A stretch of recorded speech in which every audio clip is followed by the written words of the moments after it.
रामधारी सिंह दिनकर को भारतीय ज्ञानपीठ पुरस्कार प्राप्त हुआ था? तो साथियों किस रचना के लिए प्राप्त हुआ था? उर्वशी रचना के लिए हुआ था। ये बहुत इंपॉर्टेंट क्वेश्चन है। उसके बाद देखिए अगला सवाल कह रहे कि निम्नलिखित में से कौन छायावादी कवि है? तो छायावादी कवि की अगर बात करते हैं साथियों, सुमित्रा नंदन पंत जो है ना, ये छायावादी कवि हैं, ये आपको याद रखना है। उसके बाद देखिए अगला सवाल कह रहे कि चांद का मुंह टेढ़ा इस काव्य के रचयिता कौन है? साथियों ये आपको यहाँ पर बताना है। तो गजानन माधव मुक्तिबोध का नाम आप लोग याद रखेंगे, क्योंकि चांद का मुंह टेढ़ा इसके रचयिता यही है। उसके बाद देखिए द्विवेदी युग का नाम किसके नाम पर रखा गया है? तो द्विवेदी युग के नाम पर साथियों, द्विवेदी युग का नाम जो रखा गया है वो महावीर प्रसाद द्विवेदी के नाम पर रखा गया है। अगले नंबर का सवाल है, कह रहे कि रंगभूमि जो एक उपन्यास है, इसके रचनाकार कौन है? तो इसके रचनाकार की अगर बात करते हैं मुंशी प्रेमचंद्र साथियों इसके रचनाकार हैं, जिनका आंसर ऑप्शन नंबर सी के साथ है, तो बिल्कुल करेक्ट है। उसके बाद देखिए कह रहे कि ज्ञानपीठ पुरस्कार किस क्षेत्र में श्रेष्ठ कार्य के लिए दिया जाता है? तो मैं कहूंगा साथियों ज्ञानपीठ पुरस्कार साहित्य के क्षेत्र में दिया जाता है। आंसर आपका अगर है ऑप्शन नंबर डी, तो बिल्कुल करेक्ट है। उसके बाद देखिए कह रहे कि ज्ञानपीठ पुरस्कार दिया जाता है, तो ज्ञानपीठ पुरस्कार दिया जाता है हिंदी भाषा के प्रचार प्रसार के लिए, या भारतीय लेखकों के आर्थिक सहायता के लिए, भारतीय भाषा में साहित्यकारों के रचनाकार लेखन के लिए? बिल्कुल सही साथियों, इस सवाल का जवाब आपका जो जाएगा वो ऑप्शन नंबर सी के साथ जाएगा। उसके बाद देखिए पृथ्वीराज रासो किस काल की रचना है? तो पृथ्वीराज रासो किस काल की रचना है? मैं कहूंगा आदि काल की रचना है। और किसकी रचना है? तो चंद्रबरदाई की रचना है। ये दोनों बातें आप लोग याद रखेंगे। उसके बाद देखिए साथियों अब कुछ सवाल हम लोग यहाँ पर मूल विधि के देख लेते हैं, ठीक है ना। उसके बाद आगे के सवालों की तरफ हम लोग बढ़ेंगे। देखिए एक बहुत शानदार सवाल है, कह रहे कि अपराध की परिभाषा क्या है? आपका दरोगा का पेपर है, यूपीएसआई का पेपर है, तो मूल विधि के क्वेश्चन आएंगे साथियों, कम से कम 7 से 8 क्वेश्चन आएंगे। चलिए तो इन सवालों को देखिए, आपको ध्यान रखना है भारतीय दंड संहिता 1860 के अध्याय 2 में नहीं, दंड प्रक्रिया संहिता 1973 की धारा 2 के इनमें एक तरीके से बात करें अपराध की परिभाषा दी गई। अपराध की परिभाषा दंड प्रक्रिया संहिता 1973 की धारा 2 में दी गई, आपको याद रखना है। अगला सवाल आपकी स्क्रीन पर है, करके भारतीय दंड संहिता के अधीन कितने प्रकार के दंडों की व्यवस्था की गई है? तो मैं कहूंगा 5 प्रकार के दंडों की व्यवस्था की गई है, यानी कि भारतीय दंड संहिता में 5 प्रकार की सजाओं की बात कही गई है। कह रहे कि एक जल्लाद जो मृत्यु दंड निष्पादित करता है, भारतीय दंड संहिता की किस धारा के अंतर्गत आपराधिक दायित्व से मुक्त है? तो मैं कहूंगा धारा 78 के अंतर्गत आपराधिक दायित्व से मुक्त है। आंसर आपका ऑप्शन नंबर बी होगा। उसके बाद देखिए कह रहे कि निम्नलिखित कार्यों में से किसके द्वारा दुष्प्रेरण का अपराध किया जा सकता है?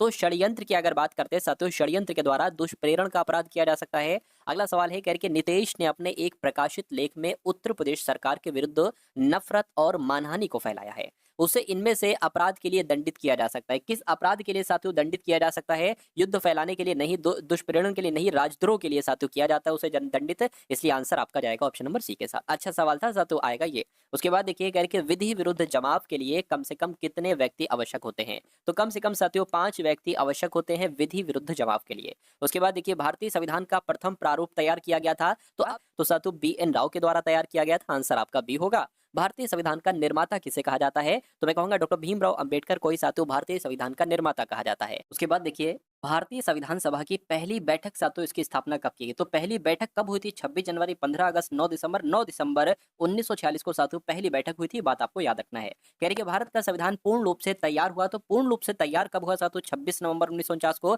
26 जनवरी 1950 को साथियों लागू किया गया था। भारतीय संविधान सभा के उद्घाटन अधिवेशन की अध्यक्षता किसके द्वारा की गई थी? तो राजेंद्र प्रसाद के द्वारा, सच्चिदानंद सिन्हा के द्वारा, बिल्कुल साथियों संविधान सभा के उद्घाटन अधिवेशन की अध्यक्षता सच्चिदानंद सिन्हा के द्वारा ही की गई थी। उसके बाद देखिए साथियों कह रहे कि हाल ही में किस देश ने 50 साल पुराने कफाला सिस्टम को खत्म कर दिया? तो ये काम साथियों सऊदी अरब ने किया है। उसके बाद देखिए कह रहे कि भारतीय नौसेना के द्विवार्षिक कमांडर सम्मेलन 2025 का दूसरा संस्करण जो शुरू हुआ है, ये कहाँ शुरू हुआ है? ये साथियों नई दिल्ली में शुरू हुआ है। आंसर आपका बी होगा। उसके बाद देखिए भारत और किस देश ने वैज्ञानिक सहयोग को बढ़ावा देने के लिए रामानुजन जूनियर रिसर्च प्रोग्राम शुरू किया है? तो अगर बात करते हैं ब्रिटेन देश की, तो भारत और ब्रिटेन देश ने वैज्ञानिक सहयोग को बढ़ावा देने के लिए रामानुजन जूनियर रिसर्च प्रोग्राम शुरू किया है। उसके बाद देखिए जापान का सांस्कृतिक योग्यता पुरस्कार प्राप्त करने वाली पहली स्वर कलाकार कौन है? तो कौन है साथियों आपसे पूछा जा रहा है। मैं कहूंगा मसाको नोजावा इनका नाम है, और ये जापान का सांस्कृतिक योग्यता पुरस्कार प्राप्त करने वाली पहली स्वर कलाकार बनी है। नेक्स्ट नंबर का सवाल है करके कौन कुल वन क्षेत्र में विश्व स्तर पर 9वें स्थान पर पहुंच गया है? तो कौन पहुंच गया है साथियों? अपना देश भारत पहुंच गया है। ये इंपॉर्टेंट क्वेश्चन है, आप लोग याद रखेंगे, परीक्षा में आपसे पूछा जाएगा। कह रहे कि किसने नया ब्राउजर एटलस लॉन्च किया है? तो ये काम किसने किया है साथियों? ओपन एआई के द्वारा ये काम किया गया है, नया ब्राउजर लॉन्च किया है एटलस नाम का। किस देश की राजधानी में 30 दिन के आपातकाल की घोषणा की गई है? तो मैं कहूंगा साथियों किस देश की बात चल रही है? पेरू देश की बात चल रही है। पेरू देश की राजधानी में 30 दिन के आपातकाल की घोषणा की गई है। उसके बाद देखिए बेस्तु वर्ष मनाया गया, यानी कि किस राज्य में साथियों बेस्तु वर्ष मनाया गया है? ये बात आपसे पूछी जा रही है। मैं कहूंगा गुजरात राज्य की अगर हम बात करते हैं तो इस राज्य में बेस्तु वर्ष मनाया गया है। किसे भारतीय सेना में लेफ्टिनेंट कर्नल की मानद उपाधि प्रदान की गई है? तो मैं कहूंगा साथियों नीरज चोपड़ा है ना, भारतीय सेना में लेफ्टिनेंट कर्नल नीरज चोपड़ा की मानद उपाधि प्रदान की गई। उसके बाद देखिए भारत ने कहा अपने तकनीकी मिशन को पूर्ण दूतावास का दर्जा दिया है? तो मैं कह सकता हूँ साथियों अफगानिस्तान, भारत ने अफगानिस्तान में अपने तकनीकी मिशन को पूर्ण दूतावास का दर्जा दिया है। आंसर आपका जाएगा उसी के साथ।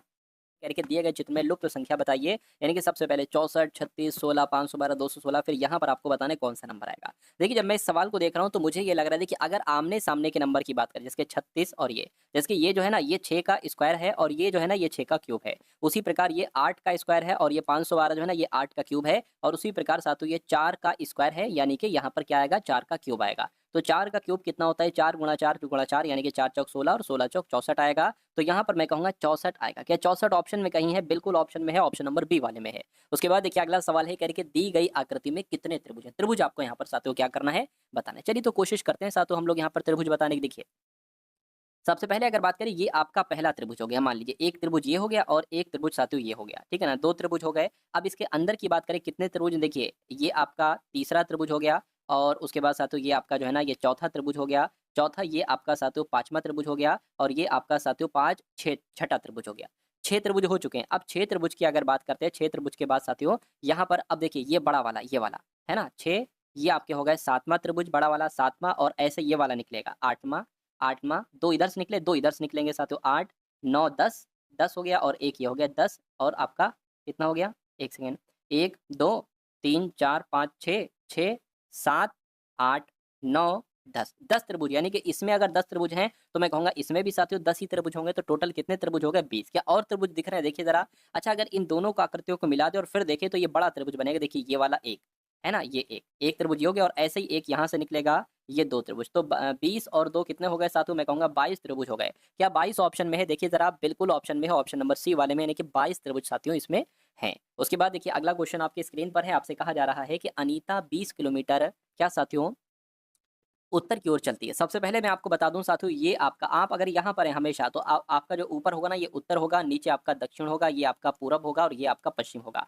कह रहे कि 20 किलोमीटर उत्तर की तरफ चलती है। मान लीजिए अभी अनीता यहाँ पर है, 20 किलोमीटर हमने इसको चलाया उत्तर में। उसके बाद कहेंगे फिर वो दाएं मुड़ती है, दाएं मतलब सीधे हाथ पर मुड़ती है, और 30 किलोमीटर चलती है, तो 30 किलोमीटर चल गई। फिर वो दाएं मुड़ती है और 35 चलती है, तो 20 तो यहाँ तक चल दी जाएंगी, और साथियों 35 यहाँ तक हो जाएंगे टोटल ये दूरी। तो अब वो यहाँ पर आ गई है, 35 से उन्होंने दूरी चली है। फिर वह बाएं मुड़ती हैं साथियों और 15 चलती हैं, तो 15 साथियों यहाँ इधर गई, यहाँ पर आ गई। वह प्रारंभिक स्थान से किस दिशा में, देखिए प्रारंभिक स्थान उसकी ये है, अभी वो किस दिशा में, इस दिशा में है। तो हमें साथियों ये दिशा मालूम करना होगी और ये दिशा मालूम करना होगी। ये दिशा होती है पूर्व और ये दिशा होती है दक्षिण। वो अभी यहाँ पर है तो ये पूर्व दक्षिण में है, पूर्व दक्षिण कह लो या दक्षिण पूर्व कह लो, और दक्षिण पूर्व कहाँ पर लिखा हुआ है, ऑप्शन नंबर डी में लिखा हुआ है। तो जिनका आंसर यहाँ पर ऑप्शन नंबर डी के साथ है तो मैं कहूंगा आंसर आपका बिल्कुल करेक्ट हो जाएगा। अगला सवाल आपकी स्क्रीन पर है, आपसे पूछा जा रहा है कि एक साइकिल चालक 30 किलोमीटर उत्तर दिशा में जाकर पूर्व की ओर मुड़कर, ठीक है तो कोशिश करते हैं इसको भी। मान लीजिए वो साइकिल चालक अभी यहाँ पर है, 30 किलोमीटर उत्तर की ओर जाता है, 30 किलोमीटर उत्तर की ओर चला गया, कहने कि फिर वो पूर्व की ओर मुड़कर 40 जाता है, पूर्व इधर ही तो होगा साथियों, 40 चला गया, कहने कि उसके बाद दाएं घूमता है, दाएं घूमता और 20 चलता है, तो 20 चलेगा तो वो यहाँ तक पहुंचे क्योंकि ये दूरी 30 है। उसके बाद देखिए कह रहे कि अंत में वो अपनी दाईं ओर घूमकर 40 जाता है, अंत में वो अपनी दाएं घूमकर साथियों 40 जाएगा, तो वो कहीं यहाँ पर आएगा, यहाँ पर आ जाएगा। करेंगे तद अनुसार वे अपने प्रारंभिक स्थान से कितनी दूरी पर है। देखिए ये टोटल दूरी यहाँ से यहाँ तक कितनी है 30 है, और ये दूरी 20 है, तो अभी वो यहाँ पर है, यानी कि ये दूरी साथियों आपकी 20 हो जाएगी, तो और ये दूरी बची 10 हो जाएगी, तो 10 किलोमीटर की दूरी पर है वो अपने प्रारंभिक स्थान से। प्रारंभिक स्थान उसका ये था, तो 10 किलोमीटर कहाँ पर लिखा हुआ है, तो ऑप्शन नंबर बी में लिखा हुआ है, तो जिनका आंसर ऑप्शन नंबर बी के साथ है तो मैं कहूँगा बिल्कुल करेक्ट है। चलिए उसके बाद देखिए अगला सवाल कह रहे कि वो आरेख चुनिए जो गायों, पशुओं और बकरियों के बीच संबंध को दर्शाता है। देखिए पशु, मान लीजिए पशु ये हो गए, अब गाय भी पशु होती हैं, ठीक है ना, गाय क्या होती है, ये पशु होती हैं, और बकरियां भी पशु होती है, पशु के अंतर्गत आती है, तो कुछ ऐसा आरेख बनेगा, और ऐसा आरेख सिर्फ और सिर्फ ऑप्शन नंबर सी में बना हुआ है। उसके बाद देखिए साथियों अगले नंबर का सवाल है करके 5 मित्रों में बी से ए नाटा है परंतु ई से लंबा है, सी तो बी से कुछ लंबा है परंतु डी बी से कुछ नाटा है और ए से कुछ लंबा है, तो सबसे नाटा कौन है यहाँ पर साथियों आपसे पूछा जा रहा है। देखिए ऐसा एक सवाल आएगा, ऐसा एक सवाल आप कैसे करोगे मैं आपको बता दे रहा हूँ। सबसे पहले कहा जा रहा है कि 5 मित्र हैं, ठीक है ना, 5 मित्र हैं, बी से ए नाटा है, तो जितना कहा जा रहा है साथियों उतना कर लीजिए। बी की अगर बात करें, बी से नाटा कौन है साथियों, बी से नाटा यहाँ पर ए है।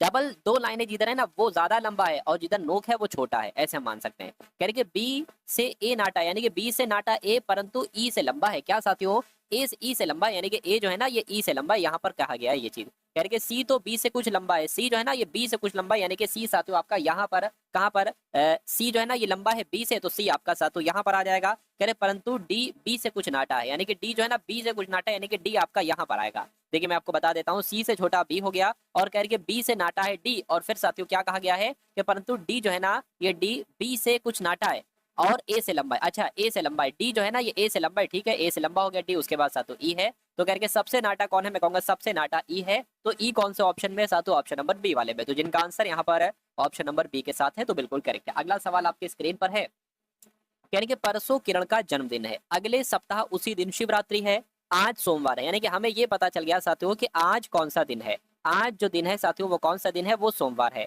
और कह रहे कि परसों किरण का जन्मदिन है, यानी कि आज अगर सोमवार है तो कल क्या होगा, कल होगा साथियों मंगलवार, और परसों क्या होगा साथियों, परसों होगा यहाँ पर आपका बुधवार। तो कुल मिला के कहा गया है कि परसों किरण का जन्मदिन है, यानी कि बुधवार को किरण का जन्मदिन है। और कह रहे कि अगले सप्ताह उसी दिन, यानी कि अगले बुधवार को क्या है, शिवरात्रि है, अगले बुधवार को शिवरात्रि है और आज सोमवार है। बताइए शिवरात्रि के बाद कौन सा दिन होगा, तो शिवरात्रि के बाद देखिए बुधवार है, क्या है साथियों, बुधवार है, अगले क्या साथियों अगले सप्ताह उसी दिन, यानी कि अगले बुधवार को शिवरात्रि है, तो शिवरात्रि बुधवार को होगी, उसके अगला कौन सा दिन होगा साथियों, गुरुवार ही तो होगा, तो गुरुवार कौन से ऑप्शन में है, ऑप्शन नंबर बी वाले में है, तो जिनका आंसर यहाँ पर बी है तो बिल्कुल करेक्ट है। उसके बाद देखिए नेक्स्ट नंबर का सवाल आपकी स्क्रीन पर आ चुका है, आपसे कहा जा रहा है कि लड़कों की एक पंक्ति में श्रीनाथ बाएं से सातवां है। तो श्रीनाथ की अगर बात करते हैं, मान लीजिए साथियों श्रीनाथ यहाँ पर है ना, और ये बाएं से 7वें नंबर पर है, और कहने के तब वेंकट दाएं से 12वें नंबर पर, अगर इधर से काउंट करते हैं तो वेंकट की जो पोजीशन आती है वो साथियों 12वें नंबर पर आती है। कह रहे कि यदि वे अपना स्थान बदल लें, ऐसा सवाल बहुत बार साथियों आपसे पूछा जाता है, कह रहे कि यदि वो अपना स्थान क्या कर लें, यदि वो अपना स्थान साथियों बदल लें तो श्रीनाथ बाएं से 22वां हो जाता है। श्रीनाथ अभी तो बाएं से 7वां है, लेकिन अगर इधर से काउंट करते हैं और इस यहाँ पर ले आते हैं साथियों, है ना, यहाँ पर ले आते हैं तो ये 22वां हो जाता है। तो कह रहे हैं कि पंक्ति में कुल कितने लोग हैं, देखिए अब इसके इधर को कितने, एक सेकेंड, इधर से अगर हम देखते हैं श्रीनाथ की पोजीशन 22वें नंबर पर है, और इधर से देखते हैं वेंकट की पोजीशन 12वें नंबर पर है, और कहा गया जा रहा है कि बाएं से जो आता है ये वेंकट की जगह पर ही आ जाता है श्रीनाथ इधर से। तो कुल मिला के इधर को साथियों 11 लोग हैं, तभी तो साथियों ये 12वें नंबर पर है, तो 22 इधर है 11 उधर है साथियों, कुल मिला के कुल पंक्ति में कुल कितने लड़के हो जाएंगे, 33 लड़के हो जाएंगे। 33 आपका ऑप्शन नंबर सी में लिखा हुआ है, तो जिनका आंसर यहाँ पर ऑप्शन नंबर सी के साथ है, तो बिल्कुल करेक्ट है। कि अपने से आगे बैठी हुई महिला की ओर संकेत, महिला की ओर देखते हुए अमित ने कहा, अमित क्या कह रहा है साथियों, अमित की अगर बात करें, अमित के आगे कोई महिला बैठी है और वो कह रहा है कि वो मेरी पत्नी की बहन है, यानी कि पत्नी की बहन है तो साथियों साली होगी, तो उस महिला का अमित से क्या संबंध है, अमित क्या कहेगा उस महिला को, वो साली ही कहेगा। साली कौन से ऑप्शन में है, ऑप्शन नंबर सी वाले में, तो जिनका भी आंसर जो लोग ऑप्शन नंबर सी के साथ हैं तो बिल्कुल सही है। अगला सवाल साथियों आपकी स्क्रीन पर है, कह के यदि परसों मंगलवार है, यानी कि अगर परसों मंगलवार है तो आज कौन सा दिन होगा, आज रविवार होगा।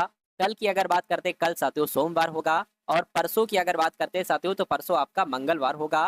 कह के परसों के 2 दिन बाद कौन सा दिन होगा, तो परसों के 2 दिन बाद कौन सा दिन होगा साथियों, वैसे तो एक तरीके से अगर बात करें 2 दिन बाद, ठीक है ना, तो मंगल बुध और यहाँ पर साथियों वही बृहस्पतिवार आ जाएगा। तो बृहस्पतिवार साथियों कहाँ पर लिखा हुआ है, ऑप्शन नंबर डी में लिखा हुआ है। 2 दिन बाद अगर ऑप्शन में शुक्रवार होता तो शुक्रवार भी आप लगा सकते हैं, लेकिन अभी साथियों बृहस्पतिवार है।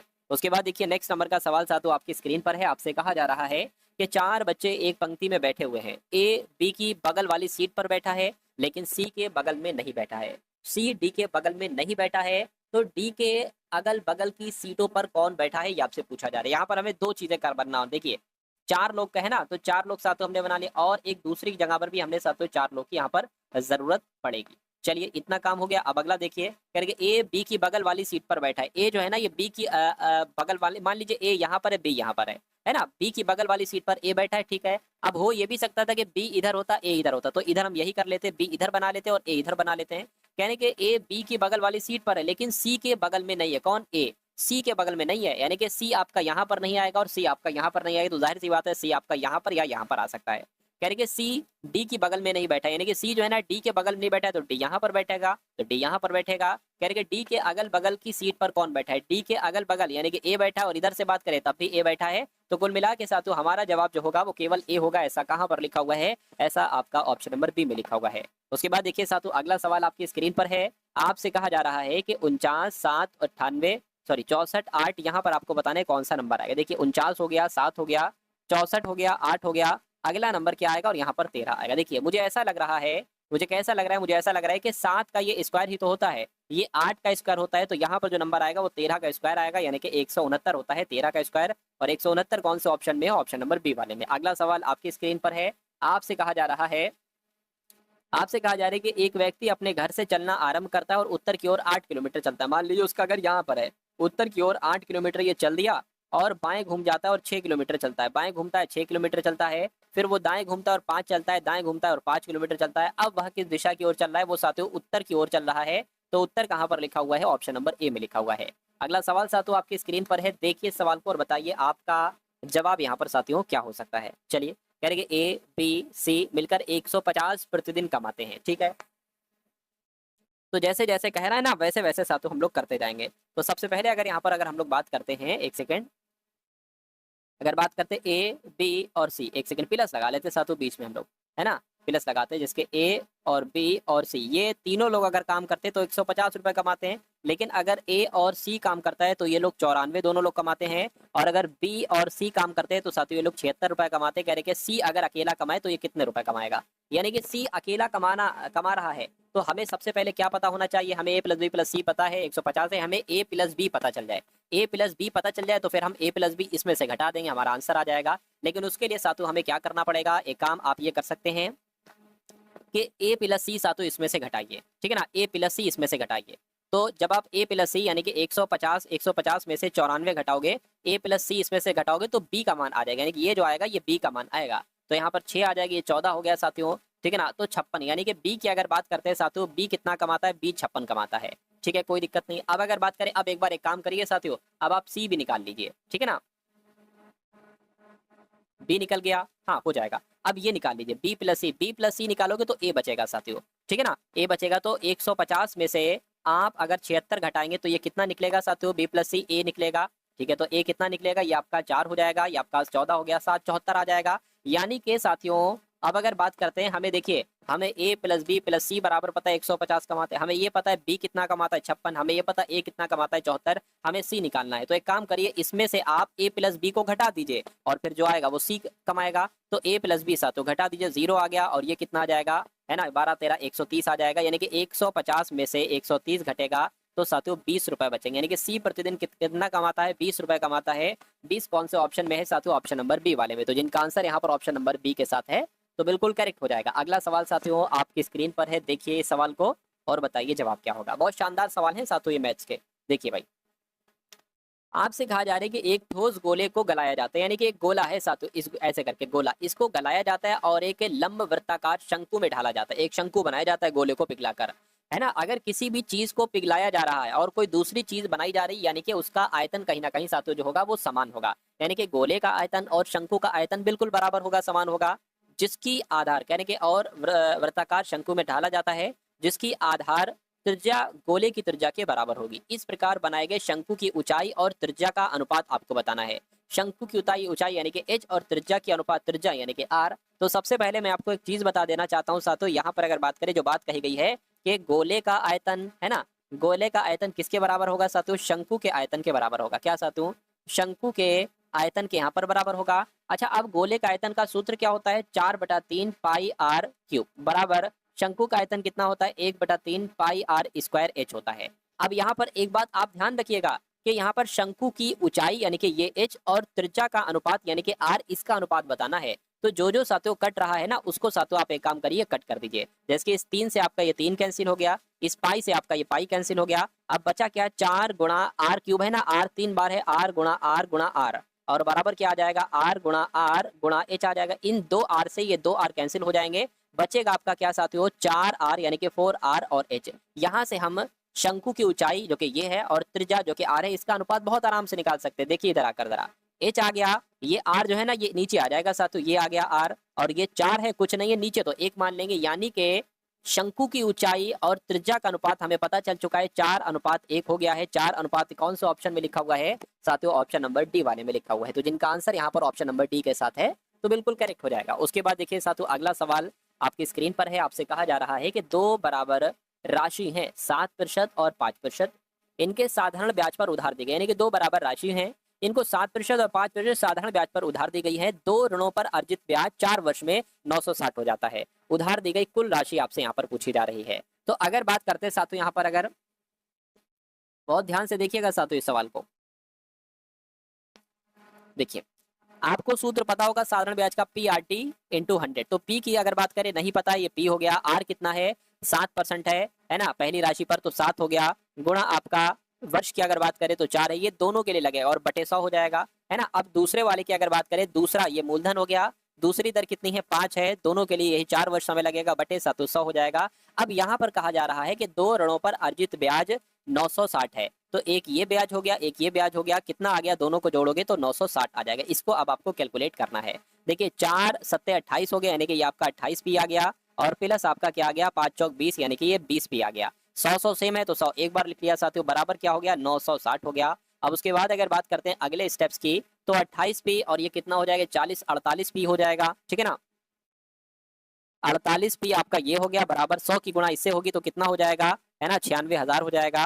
पी बराबर साथियों 96,000 बटे 48 हो गया। जरा इसको कट करिए, 8 एकम 8, 8 दूना 16, ये 12,000 हो गया, 8 45, 8 छंग 48, पी बराबर क्या आ जाएगा 6 कम 6 दूना 12, यानी कि 2000 यहाँ पर आ जाएगा। तो उधार दी गई कुल राशि कितनी है साथियों 2000 है, और 2000 कौन से ऑप्शन में है, मैं कहूंगा ऑप्शन नंबर सी वाले में है।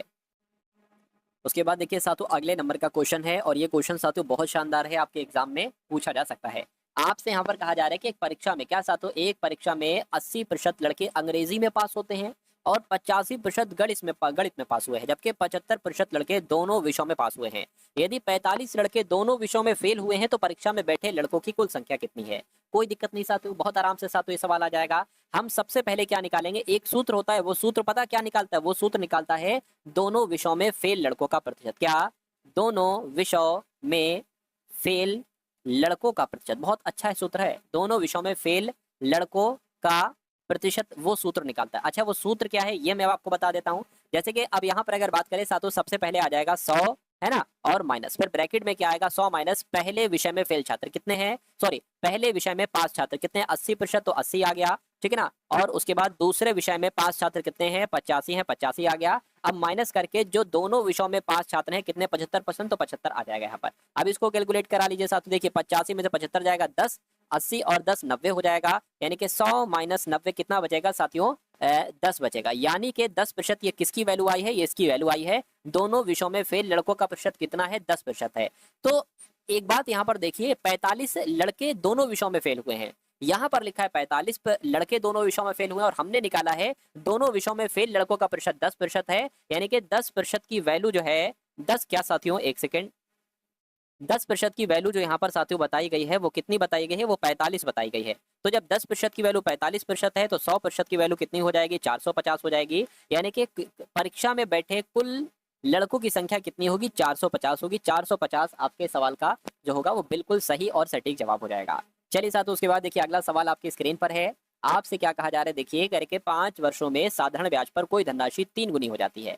5 वर्षों में साधारण 5 वर्षों में 3 गुनी, और साधारण ब्याज की उसी दर पर यानी कि समान दर पर वही धनराशि कितने वर्षों में 6 गुनी हो जाएगी। तो अगर ऐसा सवाल पूछा जाए तो कुछ आपको नहीं करना है, 5 वर्षों में 3 गुनी हो जाती है तो आपको लिखना है 3 माइनस 1। साधारण ब्याज पर करके कितने वर्षों में, मैं कहूंगा इतने वर्षों में 6 गुनी हो जाती है, तो मैं लिखूंगा 6 माइनस 1, समझ गए। तो 5 बटे टी आ जाएगा बराबर 3 में से 1 जाएगा 2 बचेगा और ये 5 आ जाएगा, ठीक है ना। 5 पंजे 25 हो जाएगा, 5 पंजे आपका 25 हो गया, और ये 2 जो है ना वो इधर आ जाएगा, टी आपका इधर आ जाएगा, 2 से कट होगा 12.5 आएगा, यानी कि मैं कहूंगा साथियों क्या कितने वर्षों में 12.5 वर्षों में 6 गुनी हो जाएगा। और 12.5 वर्ष कहाँ पर लिखा हुआ है, ऑप्शन नंबर सी में लिखा हुआ है। तो जिनका आंसर यहाँ पर ऑप्शन नंबर सी के साथ है तो मैं कहूंगा आंसर आपका बिल्कुल करेक्ट हो जाएगा भाई, बहुत बढ़िया, वेरी गुड क्लास। अगला सवाल आपकी स्क्रीन पर है, करके 2 अलग अलग नल एक टंकी को क्रमशः 6 और 7 मिनट में भर सकते हैं। मान लीजिए 2 नल है, एक नल ए है और एक बी है। एक नल जो भरता है वो 6 मिनट में भरता है, दूसरा नल 7 मिनट में भरता है। कह रहे कि यदि एक के बाद एक प्रत्येक नल को 1-1 मिनट के लिए खोला जाए, यानी कि 1 मिनट ये चले फिर ये बंद हो जाए, फिर दूसरे मिनट ये चले, फिर तीसरे मिनट ये, चौथे मिनट ये, 1-1 नल चले, तो 1 मिनट के लिए खोला जाए, उसके द्वारा टंकी को भरने में कितना समय लग जाएगा। तो देखिए एक ऐसा नंबर ले लेते जो कि 6 से भी कट जाए, 7 से भी कट जाए, 42वां नंबर है। अच्छा ये नंबर क्या होता है मैं आपको कई बार बता चुका हूँ, ये टोटल पानी। अब हम देखेंगे कि उसमें कितना लीटर पानी है, तो 42 लीटर पानी है उस टंकी में। कितने बार कटेगा, 6 सत्ते 42, 7 पंजे 35, 7 छंग 42, यानी कि कहने का मतलब ये है कि ए 1 मिनट में 7 लीटर पानी भरता है और बी 1 मिनट में 6 लीटर पानी भरता है। टोटल पानी कितना है? 42 लीटर पानी है। एक काम करिए, पहले मिनट ये चला 7 भरा, दूसरे मिनट ये भरा 6 चला, यानी कि 2 मिनट में कितना पानी भर गया? 6 और 7 13, यानी कि 2 मिनट में 13 लीटर पानी भर गया। अच्छा, टोटल पानी कितना है? 42 लीटर पानी है। तो एक काम करिए, 13 की गुणा 3 से कराइए, कितना आ जाएगा? 13 तिया 39, यानी कि 39 लीटर जो पानी भरेगा कितने मिनट भरेगा? इसकी भी गुणा 3 से कराइए, 6 मिनट में, यानी कि 6 मिनट में कितना पानी भरेगा? 39 लीटर पानी भरेगा। लेकिन पानी कितना भरना है? 42 लीटर पानी भरना है। तो 6 मिनट, देखिए 6 मिनट आ रहा है ना। अब पानी कितना बचा? 39 लीटर पानी भरा जा चुका है 6 मिनट में, 42 भरना है, 3 लीटर पानी हमें और भरना है, तो वो 3 यहाँ पर लिखोगे। और अब बारी किसकी है साथियों? बारी की अगर बात करें, अब ये तो कंप्लीट हो गया, बारी अब इसकी है, तो 7 वो नीचे आएगी, हमेशा आपको करना है। तो मैं कहूंगा 6 सही 3/7 मिनट का समय लगेगा। और ये कहाँ पर लिखा हुआ है? ये आपका ऑप्शन नंबर सी में लिखा हुआ है। हमेशा ऐसे करना है साथियों, इस सवाल को जल्दी भी होगा और 100% एक्यूरेसी के साथ भी होगा। चलिए साथियों, अगले नंबर का सवाल आपकी स्क्रीन पर है और यह अंतिम सवाल है। उसके बाद जीके के करंट अफेयर के पहले हम लोग क्वेश्चन देखेंगे, उसके बाद साथियों जीके के क्वेश्चंस की तरफ बढ़ेंगे, ठीक है ना। चलिए, तो कह रहे हैं कि साथियों, अच्छा एक सवाल और रहेगा ये वाला। कह रहे हैं कि एक वृत्तीय पार्क का क्षेत्रफल 154 मीटर स्क्वायर है, ठीक है, कोई दिक्कत नहीं है। यानी कि एक वृत्तीय पार्क, मान लीजिए एक वृत्तीय पार्क आपका ये हो गया, इसका क्षेत्रफल जो है ना, देखिए पार्क का क्षेत्रफल, या वृत्तीय पार्क है, वृत्त का क्षेत्रफल, तो वृत्त का, है ना, वृत्त का क्षेत्रफल का एक सूत्र होता है साथियों, क्या होता है? पाई आर स्क्वायर, ठीक है, कोई दिक्कत नहीं। कह रहे कि पार्क के चारों तरफ 7 मीटर चौड़ा एक रास्ता निकलता है, यानी कि एक इसके अगर बात करते हैं, ये एक चौड़ा रास्ता है जो कि 7 मीटर चौड़ा रास्ता है। कह रहे कि इस रास्ते सहित पार्क का क्षेत्रफल क्या होगा, यानी कि इस पूरे वृत्त का क्षेत्रफल क्या होगा। देखिए हमें वृत्त का क्षेत्रफल दे रखा है 154 मीटर, तो अगर बात करते हैं साथियों पाई आर स्क्वायर कितना दे रखा है? 154 मीटर दे रखा है। इसमें से आर का मान निकाल लीजिए साथियों, देखिए 22/7 और आर स्क्वायर बराबर 154, तो ये आपका जो आएगा आर स्क्वायर बराबर 154, है ना। 7 ही आपका ऊपर गुणा हो जाएगी और भाग हो जाएगी, 22 से, 11 से कट हो रहा है, 11 दूना 22, 11 कम 11, 11 चौक 44, 2 से कट होगा 7 आ जाएगा, 7 गुणा 7 आया है आर स्क्वायर बराबर, तो आर बराबर कितना आ जाएगा साथियों? 7 आ जाएगा। अब देखिए, यानी कि इसका ये जो छोटा वाला गोला है, ये छोटा वाला वृत्त, इसकी त्रिज्या कितनी आ गई है? 7 आ गई है। अच्छा, रास्ते का क्षेत्रफल कितना, सॉरी रास्ते का रास्ता कितना चौड़ा है? ये जो चौड़ाई है इसकी, ये भी 7 है, यानी कि इस पूरे की त्रिज्या कितनी हो जाएगी साथियों? 14 हो जाएगी, 7 और 7 14। और अगर किसी भी वृत्त की हमें त्रिज्या पता है तो उस पूरे का क्षेत्रफल निकालना बहुत आसान है, क्योंकि यहाँ पर यही पूछा गया है कि इस रास्ते सहित पूरे पार्क का क्षेत्रफल कितना होगा। तो वही सूत्र लगा दीजिए, पाई आर स्क्वायर, यानी कि 22/7, और ये आपका क्या? 14 गुणा 14 यहाँ पर आ जाएगा, कोई दिक्कत नहीं, 7 गम 7 दूना 14, 14 दूना 28 आ जाएगा, 22 से साथियों इसकी गुणा करा लीजिए, तो कितना आ जाएगा? 56, और 56 आपका ये आ गया, 6 आ गया, 11 आ गया, 616 आ जाएगा। और 616 कौन से ऑप्शन में साथियों? ऑप्शन नंबर सी वाले में। तो जिनका आंसर यहाँ पर है ऑप्शन नंबर सी के साथ, तो मैं कहूंगा आंसर आपका बिल्कुल करेक्ट हो जाएगा भाई, बहुत बढ़िया, वेरी गुड क्लास। तो अब साथियों हम लोग यहाँ पर करंट अफेयर के कुछ क्वेश्चन देख लेते हैं और उसके बाद साथियों हम लोग सवाल देख लेंगे जीके जीएस के। तो कहा जा रहा है कि हाल ही में किस देश में राष्ट्रपति शासन की घोषणा की गई थी? तो अभी हाल फिलहाल में साथियों पेरू देश में, क्या आप लोग याद रखेंगे यहाँ पर अगर बात करें, एक सेकेंड, हाँ पेरू देश में जो है ना, ये राष्ट्रपति शासन की घोषणा की गई थी। हाल ही में फिट इंडिया आइकन किस अभिनेता को चुना गया है? तो किस अभिनेता को चुना गया है? आयुष्मान खुराना को चुना गया है फिट इंडिया आइकन। उसके बाद देखिए अगला सवाल है, करके अगला सवाल नहीं करके, केंद्रीय युवा मामलों और खेल मंत्री मनसुख मंडाविया ने फिट इंडिया कार्निवल का उद्घाटन किया है। इस दौरान अभिनेता आयुष्मान खुराना को फिट इंडिया आइकन चुना गया है। आसियान रक्षा मंत्रियों का सम्मेलन साथियों कहाँ पर हुआ है? तो इसका सम्मेलन आपसे पूछा जा रहा है, मैं कहूंगा नई दिल्ली में हुआ है, नई दिल्ली आपका जवाब हो जाएगा। अगला देखिए, कबड्डी विश्व कप 2025 का आयोजन कहाँ किया गया है? तो इसका आयोजन कहाँ पर किया गया है साथियों? इंग्लैंड में कबड्डी विश्व कप 2025 का आयोजन किया गया है। छत्रपति शिवाजी महाराज को समर्पित पहले मंदिर का उद्घाटन कहाँ किया गया है? तो साथियों भिवंडी में किया गया, भिवंडी आपका यहाँ पर जवाब हो जाएगा। अगला सवाल है, कह रहे कि हिंद प्रशांत क्षेत्र के लिए महामारी की तैयारी पर क्वाड कार्यशाला का उद्घाटन किसने किया है? तो साथियों अनुप्रिया पटेल के द्वारा किया गया है क्वाड कार्यशाला का उद्घाटन। उसके बाद देखिए, कह रहे कि राजीव युवा विकास योजना किस राज्य में शुरू हुई है? तो ये साथियों तेलंगाना में शुरू हुई है, तेलंगाना आपका जो होगा वो बिल्कुल सही जवाब हो जाएगा। अगला देखिए, कह रहे कि स्केचर्स ने किसे अपना ब्रांड एम्बेसडर साथियों बनाया है? ये आपसे यहाँ पर पूछा जा रहा है, फटाफट मुझे बताइएगा। चलिए, तो रोहित शर्मा को, जसप्रीत बुमराह को नहीं साथियों, विराट कोहली को नहीं, आपको यहाँ पर ध्यान रखना है, इनका नाम साथियों मोहम्मद सिराज है। क्या? मोहम्मद सिराज इनका नाम है, और मोहम्मद सिराज को ही स्केचर्स ने अपना ब्रांड एम्बेसडर नियुक्त किया है, यानी कि आंसर आपका डी होगा। उसके बाद देखिए, करके प्रधानमंत्री सूर्य घर योजना के अंतर्गत किस राज्य ने देश में दूसरा स्थान साथियों प्राप्त किया है? आपसे पूछा जा रहा है। तो किस राज्य की बात चल रही है? क्या आपका जवाब होगा? बताने की कोशिश आप लोग करेंगे साथियों। महाराष्ट्र आपका जवाब है, तो बिल्कुल सही आपका जवाब हो जाएगा। भारत की पहली खनिज खोज लाइसेंस नीलामी और एआई संचालित अन्वेषण हैकथॉन किस शहर में हुई है? तो किस शहर में साथियों? गोवा में हुई है, मैं कहूंगा बिल्कुल सही जवाब गोवा में हुई है, गोवा आपका जवाब हो जाएगा। अगला सवाल आपकी स्क्रीन पर है, कह रहे हैं कि किसने ऊर्जा साक्षरता अभियान शुरू किया है? तो ये साथियों किसके द्वारा शुरू किया गया है? ये टाटा पावर के द्वारा शुरू किया गया है ऊर्जा साक्षरता अभियान। अगला देखिए, कौन सी राज्य सरकार सभी नगर निगमों को सौर ऊर्जा से संचालित करेगी? तो आपका जवाब साथियों जो जाना चाहिए वो उत्तर प्रदेश के साथ जाना चाहिए, यानी कि उत्तर प्रदेश राज्य सरकार सभी नगर निगमों को सौर ऊर्जा से संचालित करेगी। अगला देखिए, फिट इंडिया कार्निवाल का आयोजन कहाँ पर होगा? तो साथियों फिट इंडिया कार्निवाल का आयोजन मैं कहूंगा नई दिल्ली में होगा। नई दिल्ली आपका जवाब हो जाएगा। अगला सवाल आपकी स्क्रीन पर, किसे टाटा कम्युनिकेशन का चेयरमैन नियुक्त किया गया है? तो इनका नाम इन गणपति सुब्रमण्यम है और इनको ही टाटा कम्युनिकेशन का चेयरमैन नियुक्त किया गया है। भारत ने किस शहर में आयोजित अंतर्राष्ट्रीय श्रम संगठन की 353वीं शासीय निकाय की बैठक में साथियों भाग लिया है? तो यहाँ पर आपका जवाब साथियों क्या हो सकता है? फटाफट आप लोग मुझे बताइए। तो जेनेवा आपका साथियों जवाब हो जाएगा। जेनेवा आपका राइट आंसर है। उसके बाद देखिए अगला सवाल है, कह रहे हैं कि आपसे भारत ने यूनेस्को के लिए अंतिम सूची में कितनी संपत्तियों को जोड़ा है? तो मैं कहूंगा 6 संपत्तियों को जोड़ा है। यूनेस्को के विश्व धरोहर केंद्र द्वारा भारत की अस्थायी सूची में 6 संपत्तियों को शामिल किया गया है, जिनमें कई राज्यों में फैले अशोक शिलालेख स्थल, 64 योगिनी मंदिर जैसे कुछ क्रमिक रूप से शामिल संपत्तियां शामिल हैं। कहने के जेमा 3 AI मॉडल लॉन्च किया है साथियों, किसके द्वारा लॉन्च किया गया है? मैं कहूंगा गूगल के द्वारा लॉन्च किया गया है। अगला देखिए, गूगल ने हल्के और उन्नत ओपन AI मॉडल की श्रृंखला में के रूप में हाल ही में जेमा 3 लॉन्च किया है। इसे स्मार्टफोन, लैपटॉप और अन्य कंप्यूटिंग डिवाइसों पर चलने के लिए डिजाइन किया गया है। अगला सवाल आपकी स्क्रीन पर है, कह रहे कि किस राज्य सरकार ने बजट लोगों में रुपए के स्थान पर तमिल प्रतीक को शामिल किया है? तो ये काम तमिलनाडु ने किया है साथियों। अगला सवाल है, कह रहे कि पहला भारतीय वाणिज्यिक बैंक जिसका पूर्ण स्वामित्व और प्रबंधन भारतीयों के हाथ में था, इसको कब स्थापित किया गया था? अब जीके के सवालों को साथ हम लोग देखेंगे। इसको 1911 में स्थापित किया गया था। उसके बाद देखिए अगला सवाल है आपकी स्क्रीन पर, कह रहे कि कौन भू संसाधनों के उत्पादक और उपभोक्ता हैं? तो मानव की अगर बात करें, ये साथियों भू संसाधनों के उत्पादक भी हैं और उपभोक्ता भी हैं। चेंजिंग इंडिया नामक पुस्तक के लेखक कौन है? तो इस पुस्तक के लेखक साथियों कौन है? मैं कहूंगा मनमोहन सिंह इस पुस्तक के लेखक हैं। चंपानेर पावागढ़ पुरातात्विक उद्यान किस राज्य में स्थित है? तो ये साथियों गुजरात में स्थित है। गुजरात आपका जवाब हो जाएगा। अगला देखिए, कौन सा खेल कॉनकेकैफ गोल्ड कप से संबंधित है? तो मैं कह सकता हूँ फुटबॉल साथियों, ये खेल कॉनकेकैफ गोल्ड कप से संबंधित है। दिलवाड़ा और जरगा पर्वत चोटियां निम्नलिखित में से किस राज्य में स्थित हैं? तो ये साथियों किस राज्य में स्थित हैं? ये राजस्थान में स्थित हैं। उसके बाद देखिए, संयुक्त राष्ट्र प्रतिवर्ष किस दिन नीले आसमान के लिए अंतर्राष्ट्रीय स्वच्छ वायु दिवस मनाता है?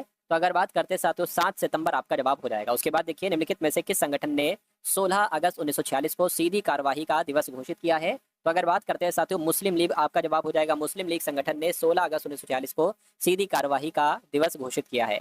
712 ईस्वी में भारत पर हुए अरब आक्रमण का नेतृत्व किसके द्वारा किया गया था? तो मोहम्मद बिन कासिम के द्वारा किया गया था। ये आपको याद रखना है, बहुत इंपॉर्टेंट क्वेश्चन था। निम्नलिखित में से किसे ओलंपिक खेलों में पदक प्राप्त करने वाले पहले भारतीय मुक्केबाज होने का गौरव प्राप्त है? तो किसको साथियों प्राप्त है? विजेंद्र सिंह को प्राप्त है। विजेंद्र सिंह आपका जवाब हो जाएगा, आपको याद रखना है। निम्नलिखित में से किसका उपयोग सर्च लाइटों में प्रवर्तक के रूप में किया जाता है? तो साथियों अवतल दर्पण की अगर बात करें, अवतल दर्पण का उपयोग सर्च लाइटों में प्रवर्तक के रूप में किया जाता है। आंध्र राज्य क्या साथियों? आंध्र राज्य अधिनियम 1953 द्वारा भारत के कौन से भाषाई राज्य का गठन किया गया था? तो आंध्र प्रदेश की अगर बात करते हैं साथियों, प्रथम रूप से क्या है ना, प्रथम रूप से इसका भाषाई राज्य का गठन किया गया था। आंसर आपका सी होगा। उसके बाद देखिए, आपसे कहा जा रहा है कि HIV एक विषाणु है जो शरीर की प्रतिरक्षा प्रणाली पर हमला करता है। HIV की फुल फॉर्म क्या है? तो साथियों ह्यूमन इन्फेक्शियस वायरस होती है या साथियों ह्यूमन इम्यूनो डेफिशिएंसी वायरस होते हैं? मैं कहूँगा बिल्कुल ह्यूमन इम्यूनो डेफिशिएंसी वायरस ये HIV की फुल फॉर्म होती है। निम्नलिखित में से कौन सी नदी जास्कर और लद्दाख पर्वतमालाओं के बीच बहती है? तो अगर बात करते हैं साथियों सिंधु नदी की, तो सिंधु नदी बहती है जास्कर और लद्दाख पर्वतमालाओं के बीच। हिमालय पर्वत की सुदूर उत्तरी पर्वतमाला को किस नाम से जाना जाता है? तो साथियों महा हिमालय के नाम से जाना जाता है। आंसर आपका सी होगा। निम्नलिखित में से किसने हैदराबाद की चार मीनार का निर्माण करवाया था? तो साथियों मोहम्मद कुली कुतुब शाह ने करवाया था। अगला सवाल देखिए, कह रहे कि 1965 में ज्ञानपीठ पुरस्कार पाने वाले प्रथम व्यक्ति कौन थे? तो साथियों जी शंकर कुरुप इनका नाम है और 1965 में ज्ञानपीठ पुरस्कार पाने वाले यही पहले व्यक्ति थे। निम्नलिखित में से कौन सा खनिज आधात्विक खनिजों की श्रेणी में नहीं आता है? तो अभ्रक आता है, लाइमस्टोन आता है, बॉक्साइट नहीं आता है, जिप्सम आता है। अगला देखिए, इक्विटास स्मॉल फाइनेंस बैंक का मुख्यालय निम्नलिखित में से कहाँ पर स्थित है? तो इसका मुख्यालय साथियों चेन्नई में स्थित है। राइट आंसर आपका सी होगा। अगला देखिए, निम्नलिखित में से किसने मांडू को अपनी राजधानी बनाया? तो मांडू को अपनी राजधानी साथियों होशंग शाह के द्वारा बनाया गया था। होशंग शाह आपका। तो दोस्तों ये वीडियो आप लोगों को कैसी लगी कमेंट बॉक्स में ज़रूर बताएं। वीडियो अच्छी लगे तो वीडियो को लाइक करें और चैनल पर नए हैं तो चैनल को सब्सक्राइब करें।